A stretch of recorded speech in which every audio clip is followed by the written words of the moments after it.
Hello everyone, I, Inderpreet Singh, Faculty of BBA Department, Tecnia Institute of Advanced Studies. In this lecture, I am going to explain forecasting and long-range forecasting.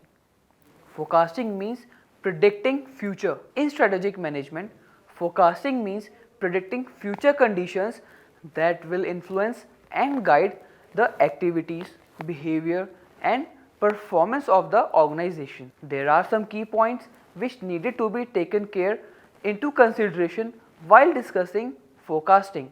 First, it is concerned with future events. Second, it is done by analyzing past and present relevant events. You need to study past and present before going to the forecast future. Next is forecasting are made on the basis of data collected from within and outside, that is internal as well as external sources. Internal source is within the organization and external source include external environment, which we need to assess before forecasting. Next is the quality of forecasting depends on the reliability of information. If the information is reliable, then only forecasting proves to be fruitful. And the last one is forecast may be long term as well as short term. Now let's discuss what is long range planning. Long range planning means planning for a fairly long period of time. The duration of long range differs from organization to organization.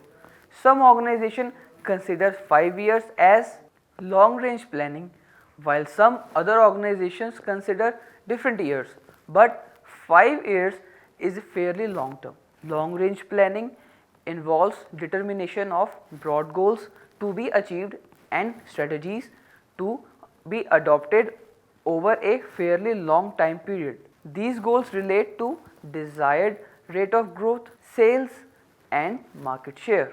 Long range planning thus define the future business of the enterprise. Long range planning is very important and necessary for industries due to the following reasons. First is increasing public investment, which brings in opportunities and threats for individual enterprises. Second is changing pattern of spending, saving and lifestyles of people.